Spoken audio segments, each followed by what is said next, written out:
کہ اگر کوئی کہتا ہے کہ ایمان علم سے آتا ہے تو پوری دنیا میں نظر دوڑائیں، آپ کو بڑے بڑے علم والے نظر آئیں گے، ان کے پاس علم تو کمال کا ہوگا لیکن ایمان کی رتی بھی نہیں ہوگی۔ اس دنیا میں بڑے بڑے سائنسدانوں کو دیکھیں، افلاطون کو لیں، ڈارون کو لیں، مینڈل کو لیں، کیا ان سائنسدانوں کے پاس علم تھا یا نہیں تھا؟ علم کے انبار تھے، اور آج کے سائنس کی دنیا میں ظاہری علم نے سائنٹسٹ کو چاند تک پہنچا دیا۔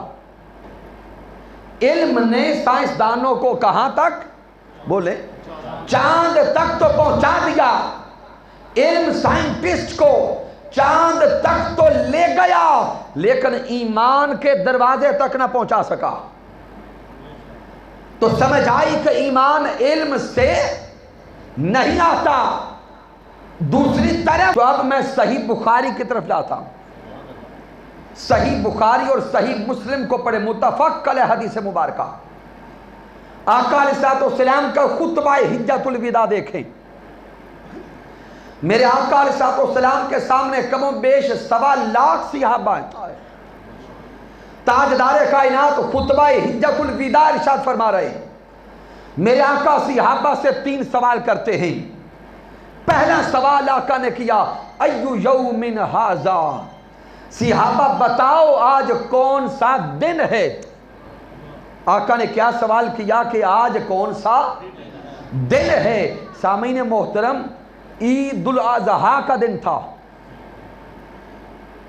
مقام مینا پہ کھڑے تھے 1.25 لاکھ صحابہ آقا کے سامنے، جن میں حضرت صدیق اکبر بھی ہیں، حضرت عمر فاروق بھی ہیں، حضرت عثمان ذو النورین بھی ہیں، مولا علی شیر خدا بھی ہیں، حضرت بلال حبشی بھی ہیں، حضرت انس بن مالک بھی ہیں، حضرت ابی ہریرہ بھی ہیں، رضوان اللہ تعالی علیہم اجمعین۔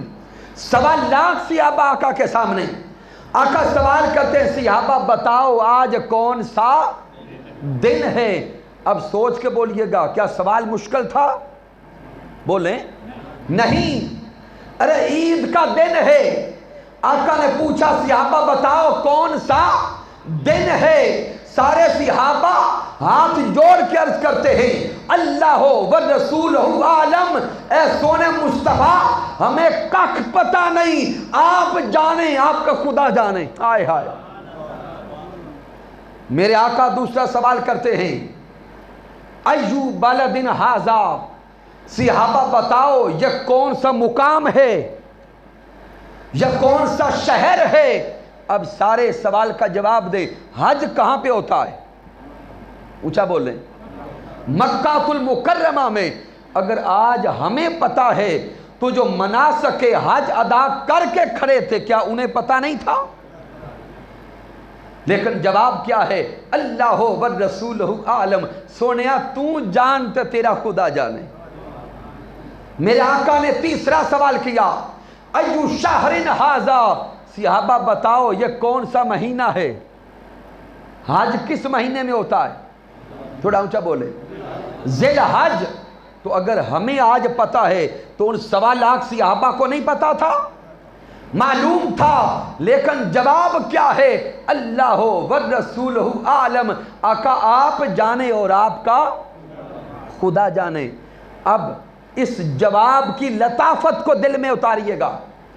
صحابہ کرام کے پاس علم سارا تھا، علم سارا تھا، تو ذہن سوال کرتا ہے جب جواب سارے آتے تھے، علم موجود تھا، تو بارگاہ مصطفیٰ میں علم کا اظہار کیوں نہ کیا؟ بارگاہ مصطفیٰ میں اپنے علم کا اظہار بولیں کیوں نہ کیا؟ اس لیے کہ صحابہ کرام ہمیں ایمان کی حقیقت سمجھا رہے تھے کہ قیامت تک کے آنے والے انسانوں مسلمانوں، ایمان والوں، سمجھ لو ایمان یہ ہے کہ بارگاہ مصطفیٰ میں علم ہونے کے باوجود جاہل بن جانا، عاجز بن جانا، انکساری اختیار کرنا، لا علم بن کر یہ کہنا سونیا تو جان تیرا خدا جانے۔ اگر علم ایمان چاہتے ہو تو ایمان بارگاہ مصطفیٰ میں لا علم بننے کا نام ہے۔ علم بارگاہ مصطفیٰ میں اگر لائیں گے تو بے ادب شمار ہوں گے، ایمان سے خارج ہو جائیں گے۔ اگر کوئی کہے کہ اگر علم کا اظہار کریں تو ایمان کیوں نہیں بچتا، تو جا کے شیطان سے پوچھیں۔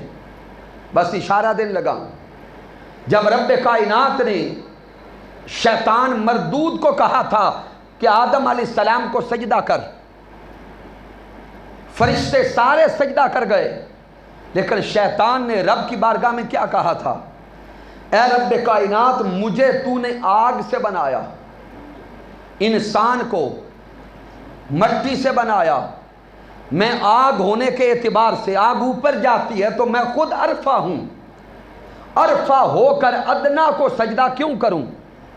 سامعین محترم، پڑھے لکھے احباب موجود ہیں، تھوڑا غور کریں، کیا شیطان کے اس جواب میں جہالت تھی یا علم تھا؟ علم تھا، جواب غلط نہیں تھا۔ بھئی شیطان کو اللہ نے کس شے سے بنایا؟ آگ سے، تو کیا یہ شیطان نے غلط بولا تھا؟ نہیں۔ انسان کو اللہ نے کس شے سے بنایا؟ مٹی سے، کیا شیطان نے یہ غلط بولا تھا؟ نہیں۔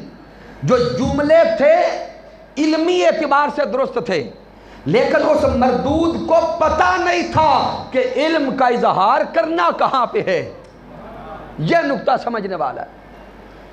اس کو یہ خبر نہیں تھی کہ علم کا اظہار بولے کرنا کہاں پہ ہے، تو یہ نقطہ واضح ہو گیا۔ بارگاہ الوہیت ہو، بارگاہ مستعفویت ہو، ان بارگاہوں میں علم کا اظہار کرنے سے بندہ مردود ہوتا ہے، انکساری اختیار کر کے مصطفیٰ کے قدموں میں پڑنے سے ایمان نصیب ہوتا ہے۔ تو پہلا نقطہ واضح ہو گیا کہ ایمان علم سے نہیں آتا، بلکہ ایمان بارگاہ مصطفیٰ میں جھکنے سے نصیب ہوتا ہے۔